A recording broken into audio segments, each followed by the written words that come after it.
നമ്മള് ഇവിടെ ഇപ്പൊ പുതിയതായിട്ട് ആരംഭിച്ചിരിക്കുന്ന ഒരു ശുശ്രൂഷയാണ് 15 ദിവസങ്ങൾ കൊണ്ട് ബൈബിൾ മുഴുവൻ പഠിക്കുന്ന ഒരു ബൈബിൾ ക്രാഷ് കോഴ്സ്. അത് നമ്മൾ കഴിഞ്ഞ മാസം നടന്നു. ജൂൺ 5-ാം തീയതി അത് അവസാനിച്ചു. ഏതാണ്ട് 80-നടുത്ത ആളുകൾ അതിൽ സംബന്ധിച്ചു. പഠിപ്പിച്ച ഞങ്ങൾക്കും പഠിച്ചവർക്കും അത് വലിയ ഒരു ദൈവാനുഭവത്തിന്റെ സമയമായിരുന്നു. ഹല്ലേലൂയ. അതായത് ഞാൻ നിങ്ങളോട് പ്രാർത്ഥനയ്ക്ക് വേണ്ടി ഞാൻ പറയുകയാണ്. ഇതൊക്കെ നമ്മൾ ഒരുപാട് ഈ ശുശ്രൂഷയോട് ചേർന്ന് നിൽക്കുന്നവർക്ക് അറിയാം, എങ്കിലും ഞാൻ പറയുകയാണ്. നമ്മുടെ ലക്ഷ്യം, അതായത് പരിശുദ്ധാത്മാവ് നമുക്ക് 2012 മുതൽ തന്നിട്ടുള്ള ഒരു ദിശാബോധമാണ് ഒരു ബൈബിൾ കോളേജ് ആരംഭിക്കുക എന്നുള്ളത്. അപ്പോ അതിനുവേണ്ടിയാണ് നമ്മൾ പ്രാർത്ഥിച്ച് ഒരുങ്ങിക്കൊണ്ടിരിക്കുന്നത്. ധ്യാനകേന്ദ്രമൊക്കെ അതിന്റെ ഒരു ഭാഗം മാത്രമാണ്. ധ്യാനകേന്ദ്രമല്ല നമ്മുടെ ലക്ഷ്യം, മറിച്ച് അതായത് മനസ്സിലായി, ധ്യാനകേന്ദ്രം അതിന്റെ ആ പ്രക്രിയയുടെ ഒരു ഘട്ടം മാത്രമാണ്. ധ്യാനകേന്ദ്രത്തിനപ്പുറത്ത് ദൈവവചനം പഠിക്കാൻ താല്പര്യമുള്ളവരെ നന്നായിട്ട് ബൈബിൾ പഠിപ്പിക്കുക എന്ന ഉദ്ദേശത്തോടെ ഒരു ബൈബിൾ കോളേജ് ആരംഭിക്കുകയാണ് നമ്മുടെ ലക്ഷ്യം. ഞാനിത് നിങ്ങളോട് പരസ്യമായിട്ട് ഈ ലൈവിൽ പറയുന്നതിന്റെ കാര്യം, നിങ്ങളിത് ആരെങ്കിലും നിങ്ങളുടെ ഹൃദയത്തിൽ ഈ വിഷയം നിങ്ങൾ പ്രാർത്ഥനയായിട്ട് സ്വീകരിച്ചിട്ടില്ലെങ്കിൽ ഇന്ന് മുതൽ പ്രാർത്ഥിക്കണം. ഒരുപാട് ദൂരം പോകാനുണ്ട്. ഒരുപാട് ദൂരം പോകാനുണ്ടെന്ന് പറയുമ്പോൾ സ്ഥലം വേണം, കെട്ടിടം വേണം, സംവിധാനങ്ങൾ വേണം, ഇതെല്ലാം വേണം. അതായത് ധ്യാനകേന്ദ്രം അല്ല, ധ്യാനകേന്ദ്രം വേറെ എൻറ്റിറ്റി. മനസ്സിലായത്? രണ്ടെല്ലാം തമ്മിൽ കൂട്ടിക്കുഴയ്ക്കാൻ പറ്റത്തില്ല. കാരണം ധ്യാനകേന്ദ്രത്തിൻ്റെതായ ഒരു പോക്കുണ്ട്. ബൈബിൾ കോളേജ് അത് വേറെ കുറച്ചുകൂടെ ഒരു അക്കാഡമിക് ലെവലാണ്. അത് കുറച്ചുകൂടെ സീരിയസ് ആയിട്ട് പഠിക്കാൻ ആഗ്രഹിക്കുന്നവർക്ക് താമസിച്ച് പഠിക്കാൻ പറ്റുന്ന, അത് എല്ലാം കൂടെ തമ്മിൽ കൂട്ടിക്കുഴച്ച് പറ്റില്ല. ആദ്യം ഇപ്പൊ നമുക്ക് വേറെ സംവിധാനം ഇല്ലാത്തത് കൊണ്ടാണ് നമ്മൾ ധ്യാനകേന്ദ്രത്തിൽ ധ്യാനം നടത്തുന്ന അതേ സ്ഥലത്തൊക്കെ വെച്ച് ഇതൊക്കെ ചെയ്യുന്നത്. ഞാൻ പറഞ്ഞു വരുന്നത്, നമുക്ക് അങ്ങനെ ഒരു വലിയൊരു സ്വപ്നം കർത്താവ് നമ്മുടെ മനസ്സിൽ തന്നിട്ടുണ്ട്. അത് ആവശ്യമില്ലേ? നിങ്ങൾ എന്ത് പറയുന്നു? മനസ്സിലായി? നമുക്ക് ഇഷ്ടം പോലെ സ്ഥാപനങ്ങൾ സഭയ്ക്കുണ്ട്. പക്ഷേ കേരള സഭയ്ക്ക് ഒരു ബൈബിൾ കോളേജ് ഇല്ല. പറഞ്ഞേ ഹല്ലേലൂയ. ബൈബിൾ പഠിപ്പിക്കുന്ന സംവിധാനങ്ങൾ പല രൂപതകളിലും ഉണ്ട്. പക്ഷേ അതായത് ബൈബിൾ പഠിച്ച് നമ്മുടെ കുട്ടികൾ ഇങ്ങനെ വിചാരിക്കുകയാണ്, എന്താണ്, ഞങ്ങള് ഡിഗ്രിക്ക് ബൈബിൾ പഠിക്കാൻ പോവാണ്, ഞങ്ങള് PGക്ക് ബൈബിൾ പഠിക്കാൻ പോവാണ്. എന്താ പഠിച്ചൂടെ? ലോകത്തുള്ള സകല ചപ്പും ചവറ് പഠിക്കാമെങ്കിൽ ബൈബിൾ പഠിച്ചൂടെ? മനസ്സിലായോ? അപ്പോ അങ്ങനെ പഠിക്കാൻ ഒരു സംവിധാനം ഉണ്ടാവണം. അപ്പൊ അതാണ് നമുക്ക് 2012 ദൈവം തന്നൊരു സ്വപ്നമാണത്. നമ്മൾ അതിനുവേണ്ടി ഇപ്പൊ 12 വർഷമായി, ഒരു വ്യാഴവട്ടം പൂർത്തിയായി, 12 കൊല്ലം കഴിഞ്ഞു. അപ്പൊ അതിന്റെ ഭാഗമായിട്ട് ആ ബൈബിൾ കോളേജിലേക്കുള്ള നമ്മുടെ യാത്രയുടെ ആദ്യത്തെ സ്റ്റെപ്പാണ് ഈ ബൈബിൾ ക്രാഷ് കോഴ്സ്. 15 ദിവസം കൊണ്ട് ബൈബിൾ പഠിക്കുന്ന. ഇനി അത് എന്ത് ചെയ്യും? കൂടും. ഇനി 1 വർഷം കൊണ്ട്, അല്ലെ 6 മാസം കൊണ്ട്, അല്ലെ 2 വർഷം കൊണ്ട്, അങ്ങനെയൊക്കെയുള്ള കോഴ്സുകൾ നമ്മൾ ആരംഭിക്കും. പറഞ്ഞേ ഹല്ലേലൂയ. അപ്പൊ ഇത് വന്ന ആളുകൾക്ക് പെട്ടെന്നായിരുന്നു. പെന്തക്കോസ്ത് കഴിഞ്ഞപ്പോ ആത്മാവ് തന്ന ഒരു ശക്തമായ പ്രേരണയിലാണ് നമ്മൾ തുടങ്ങിയത്.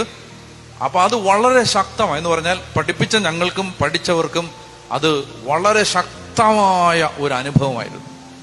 ബൈബിള് മൊത്തം നമ്മൾ 15 ദിവസം കൊണ്ട് പഠിക്കും.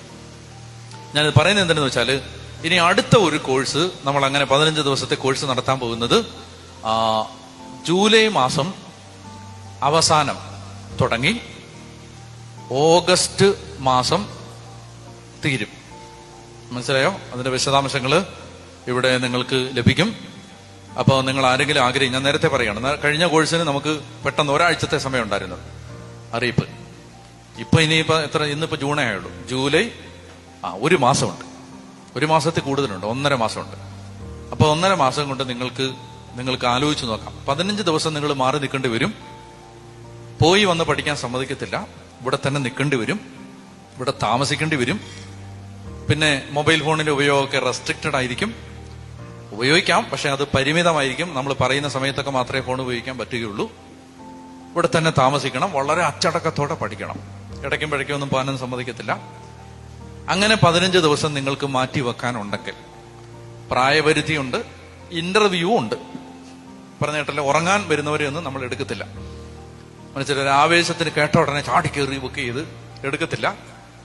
എന്ത് ചെയ്യും, ഇന്റർവ്യൂ ഉണ്ട്, ഫോണിൽ കൂടെ നമ്മൾ വിളിക്കും, സംസാരിക്കും. എന്നിട്ട് നിങ്ങൾക്ക് ബൈബിള് പഠിക്കാൻ ഒരു താല്പര്യമുണ്ടെന്ന് ബോധ്യപ്പെട്ടാൽ നിങ്ങളോട് വരാൻ പറയും. ബുക്ക് ചെയ്യുന്ന എല്ലാവർക്കും നമ്മൾ കഴിഞ്ഞ പ്രാവശ്യവും കൊടുത്തില്ല, ഈ പ്രാവശ്യവും കൊടുക്കില്ല. കാരണം ഇത് സീരിയസ് ആയ, കാരണം നമ്മൾ 15 ദിവസം അത്രയും സ്ട്രഗിൾ ചെയ്തിട്ട് 15 ദിവസം ഉണ്ടാക്കുകയാണ്. നിങ്ങൾക്കറിയാലോ, 15 ദിവസത്തെ ബൈബിൾ സ്റ്റഡി നടത്തണമെങ്കിൽ 15 ദിവസം ഞാനിവിടെ ഉണ്ടാവണം. അപ്പം എനിക്ക് ഒരുപാട് കാര്യങ്ങൾ മാറ്റി വെക്കേണ്ടി വരും, ഒരുപാട് കൺവെൻഷൻസ് മാറ്റി വെക്കേണ്ടി വരും, പല പ്രോഗ്രാമുകളും മാറ്റി വെക്കേണ്ടി വരും. അങ്ങനെ മാറ്റി വെച്ചാലാണ് നമുക്ക് ഇവിടെ നിൽക്കാൻ പറ്റുന്നത്. അപ്പൊ അത് അത്രയും പ്രാധാന്യം കൊടുത്ത് നമ്മൾ ഒരുപാട്, ചിലപ്പോ 10,000 വരുന്നൊരു കൺവെൻഷൻ വേണ്ടാന്ന് വെച്ചിട്ടായിരിക്കും നമ്മൾ 100 പേർക്ക് വേണ്ടി ബൈബിള് പഠിപ്പിക്കാൻ ഇവിടെ നിൽക്കുന്നത്. അപ്പൊ അതിനെ സീരിയസ് ആയിട്ട് എടുക്കാത്ത ആരെയും നമ്മൾ അക്കോമഡേറ്റ് ചെയ്യില്ല. അപ്പൊ നിങ്ങൾക്ക് ലോകത്തിന്റെ, കഴിഞ്ഞ പ്രാവശ്യം ഓസ്ട്രേലിയയിൽ നിന്ന് പഠിക്കാനായിട്ട് വന്ന ഒരു സഹോദരൻ ഉണ്ടായിരുന്നു, ഇന്ത്യയുടെ പല ഭാഗത്തു നിന്നും വന്നവരുണ്ടായിരുന്നു.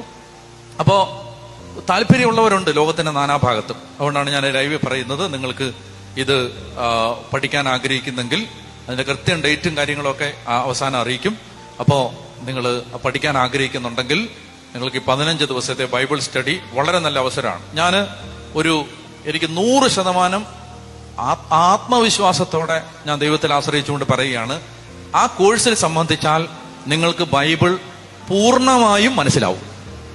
പിന്നെ ബൈബിൾ നിങ്ങൾക്കൊരു സംശയമുള്ളൊരു കാര്യമായിട്ട് മാറില്ല.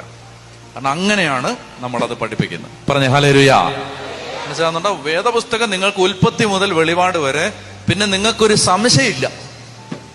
ഒറ്റപ്പെട്ട സംശയങ്ങൾ ഉണ്ടാവത്തില്ലെന്നല്ല, പക്ഷെ ഈ ബൈബിളിനെ കുറിച്ച് നിങ്ങൾക്ക് ഇന്ന് വരെ നിങ്ങൾ ജന്മത്ത് കേട്ടിട്ടില്ലാത്ത ധാരണകളും ബോധ്യങ്ങളും അറിവുകളും കിട്ടും. അപ്പൊ അതുകൊണ്ട് ഞാൻ പറയുകയാണ്, നിങ്ങൾ അതിൽ സംബന്ധിക്കാൻ ആരെങ്കിലും ആഗ്രഹിക്കും, 100 പേർക്ക് മാത്രമാണ് പ്രവേശനം. നന്നായിട്ട് പ്രാർത്ഥിച്ച് ആലോചിച്ച് ബുക്ക് ചെയ്യുമ്പോൾ 1000 പേർക്ക് വേണമെങ്കിലും ബുക്ക് ചെയ്യാം. പക്ഷെ ടെലിഫോൺ ഇന്റർവ്യൂ ഉണ്ട്. ആ ഇന്റർവ്യൂവിൽ നിങ്ങൾ ബൈബിള് പഠിക്കാൻ ശരിക്കും ആഗ്രഹിക്കുന്ന ജെനുവിനായ ആളുകളാണെന്ന് പരിശുദ്ധാത്മാവ് ഞങ്ങൾക്ക് ബോധ്യം തന്നാൽ നിങ്ങളോട് വരാൻ പറയും. പറഞ്ഞ ഹല്ലേലൂയ. അപ്പൊ അത് നിങ്ങൾ ഒരു വർഷം ഈ 15 ദിവസം അതിനുവേണ്ടി ഒന്ന് മാറ്റി വെക്കുന്നത് നല്ലതാണെന്ന് ഞാൻ നിങ്ങളെ ഓർമ്മിപ്പിക്കുന്നു. ചെറിയൊരു ഫീസൊക്കെ ഉണ്ടാവും അപ്പോ ബൈബിള് പഠിക്കുന്നതിന്. അതുപോലെ തന്നെ ഈ നേരത്തെ പറഞ്ഞ വ്യവസ്ഥകളെല്ലാം നിർബന്ധമായിരിക്കും. അപ്പൊ അങ്ങനെ വചനം പഠിക്കാൻ ആഗ്രഹിക്കുന്നവർക്ക് അതൊരു നല്ലൊരു അവസരമായിരിക്കും.